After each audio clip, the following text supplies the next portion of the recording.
یہ بتائیے گا مجھے فاروق مغل صاحب کہ یہ جو پاکستان بھارت کی کشیدگی ہوئی اور پاکستان نے جو بھارت کو منہ توڑ جواب دیا اور جس عزیمت کا سامنا کرنا پڑا، بھارت کو عزیمت کا سامنا کرنا پڑا، اس کے بعد سفارتی محاذ پہ، سفارتی سطح پہ جو سینیریو تبدیل ہوا ہے، اس کے بعد صدر ٹرمپ نے مڈل ایسٹ کا جو دورہ کیا ہے اور روس کے صدر کے ساتھ ان کی 2 گھنٹے جو فون پہ بات ہوئی ہے، یہ جو سفارتی سطح پہ جو تبدیلیاں رونما ہو رہی ہیں، اس بارے سے کیا کہتے ہیں آپ؟ دیکھیں جی، یہ جو امریکی صدر ہیں ٹرمپ، انہوں نے پہلے ہی اپنی انتخابی مہم میں یہ بہت سے وعدے کیے کہ وہ جو ہے نا امن قائم کرنا چاہتے ہیں، وہ جنگوں کے خلاف ہیں۔ انہوں نے سابق امریکی انتظامیہ پہ سخت تنقید کی کہ اس نے روس اور یوکرین کی جنگ بھی اس نے لگائی، اور وہ اس کے بعد بھی جب وہ منتخب ہوئے تو انہوں نے سب سے پہلے یہی چیزیں شروع کی، اور جیسے پاک بھارت جو ہے نا سیز فائر، یہ بھی انہوں نے کرایا۔ اس کے فوری بعد جو ہے نا وہ مڈل ایسٹ میں وہ اپنے ملک کی معیشت کو مضبوط کرنے کے لیے سب سے ان کا فارموسٹ جو ایجنڈا ہے وہ اپنے ملک کی معیشت جو کافی درگوں ہے اس پہ جو ہے نا وہ توجہ دے رہے ہیں۔ تو وہ نہ صرف انہوں نے اس سے بلکہ انہوں نے پہلے تو انہوں نے کچھ ایسے عجیب و غریب اقدامات کیے، ٹیرف لگائے چائنا پہ، بہت سے ملکوں پہ، پھر اس کے نتیجے میں دباؤ ڈال کے پھر وہ مذاکرات کیے، تو اب ان کے چائنا سے بھی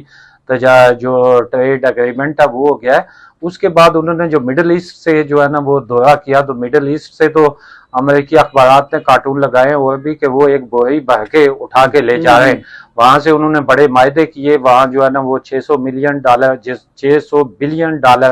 جو ہے نا سعودی عرب کے ساتھ تجارتی معاہدے کیے انہوں نے۔ اس کے علاوہ جو ہے نا انہوں نے یو اے ای کے ساتھ کیے، اس کے علاوہ انہوں نے قطر کے ساتھ کیے۔ سمجھ لیں $1 ٹریلین کے جو ہے نا وہ انہوں نے تجارتی معاہدے جو انویسٹمنٹ یہ جو ملک کریں گے، جی ہاں، اس کا فائدہ اٹھایا، اور وہ پوری دنیا میں یہی چاہتے ہیں کہ امن ہو اور لوگ ایک دوسرے کے ساتھ تجارت کریں، ترقی کریں۔ اب دنیا کا رجحان اسی طرح بڑھ گیا، اب جنگوں کی کوئی ویلیو نہیں رہی ہے۔ جنگ بھی جو ہے نا اب ہائی ٹیک ہو گئی ہے، اور اب وہ پرانا بات ختم ہو گئی ہے کہ کوئی کسی علاقے پہ قبضہ کر لے گا، کوئی فوجی طاقت عوام جو افرادی قوت پہ ہوتی تھی، اور وہ جو روٹین کے جو اپنا روایتی ہتھیار ہوتے تھے۔ اچھا مجھے فاروق مغل صاحب یہ بتائیے گا کہ بھارت نے دنیا میں رسوا ہونے کے بعد ایک نئی پالیسی اڈاپٹ کی ہے۔ اس نے تمام جو سیاسی جماعتیں ہیں ان پہ کے پارلیمنٹرین جو ہیں اس پہ مشتمل جو انہوں نے مختلف وفود جو ہے وہ تشکیل دیے ہیں، جو دنیا بھر میں جا کے سفارتی محاذ پہ اپنا بیانیہ پیش کریں گے اور دنیا کو اپنا ہم نوا بنانے کی کوشش کریں گے۔ کیا سمجھتے ہیں وہ اس لابنگ میں کامیاب ہو پائیں گے؟ تو کیا آپ مجھے یہ بھی بتائیے گا، اس تناظر میں پاکستان کو بھی اپنی حکمت عملی نہیں بنانی چاہیے؟ دیکھیں جی، اس سلسلے میں یہ ہے کہ پاکستان نے انڈیا سے پہلے ہی اپنے جو ہے نا وہ سابق یہ وزرائے خارجہ پہ مشتمل ایک تو بلاول بھٹو کی سربراہی میں جو ہے نا وہ ایک وفد تشکیل دیا بڑا ہائی لیول کا، کہ وہ بھی ان یورپ میں اور امریکہ میں جا کے پاکستان کا بیانیہ جو ہے اس کو پیش کرے گا۔ تو میں سمجھتا ہوں کہ بیانیہ یہ جو انڈیا نے اپنے اس کے جواب میں انڈیا نے بنایا ہے کہ انہوں نے اپنے پارلیمنٹرین وہ بھی ایک سیاسی طور پہ مطمئن کرنے کے لیے اندرونی پارٹیاں جو ان کی مودی کی اپوزیشن پارٹیز ہیں تو وہ ان کے شدید خلاف ہیں اور بڑا اس کو سیاسی مشکلات کا سامنا کرنا پڑ رہا ہے، تو اس نے ایک وفد بنایا ہے۔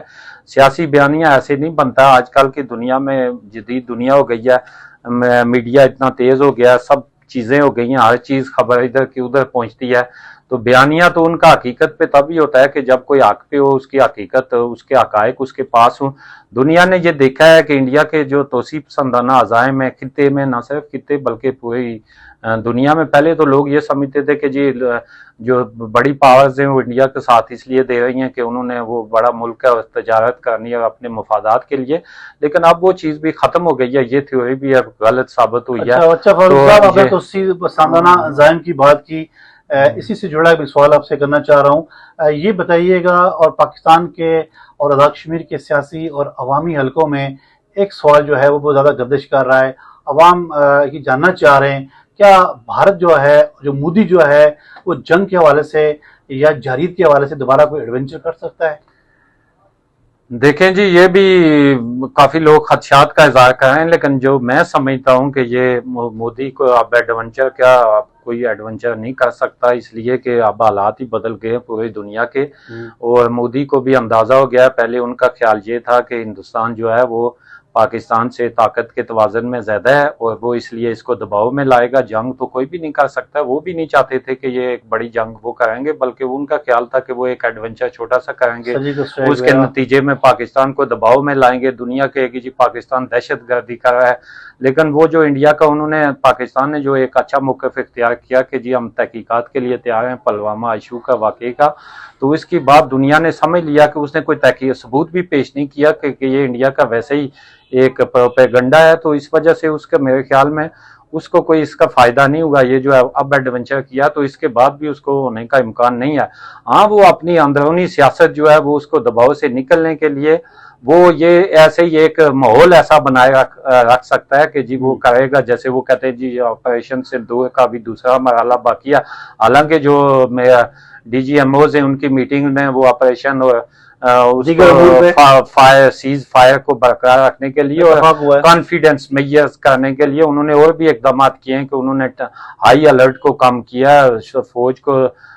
بارڈر سے جو ہے نا وہ کم کیا, جو کنسنٹریشن تھی اس کو کم کیا. تو یہ اس کے جو کہنے کے اور ان کے جو کرنے کے اقدامات ہیں وہ مختلف ہیں. تو اچھا یہ یہاں مجھے بتائیے گا فاروق مغل صاحب, جب ہم بات کرتے ہیں بھارت ہمیشہ پاکستان پہ الزام لگاتا ہے دہشت گردی کا اور پہلگام واقعہ کا بھی,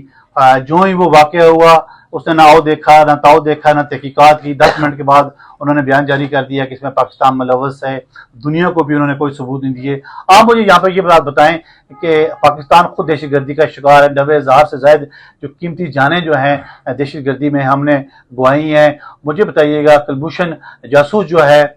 وہ کیا ہے, اور دیگر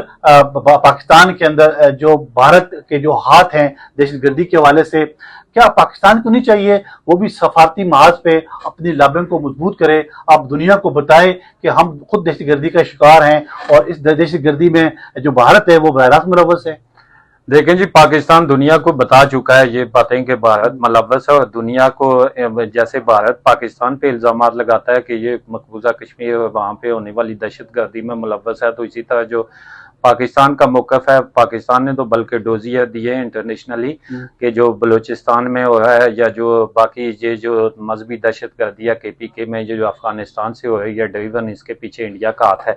تو لیکن یہ ہے کہ اس کے اوپر کئی چیزیں ثابت بھی ہو چکی ہیں. ایک بھارتی رائٹر ہیں, انہوں نے ایک بک بھی لکھی ہے دشمن کا دشمن, تو اس میں یہ بات ثابت بھی ہو چکی ہے کہ انڈیا ملوث ہے. تو اسی لیے یہ ہے کہ دنیا اب سمجھ گئی ہے کہ یہ جو پراکسی ہے, پراکسی میں انڈیا بھی, چونکہ پہلے تو پاکستان پہ وہ پریشر ہوتا تھا, FATF نے پابندیاں لگائیں, اس میں کچھ تھا قصور ہمارا بھی, ہمارے اندرون ملک کا پہلے جو ہے نا جو پالیسیاں, لیکن یہ جو کافی عرصے سے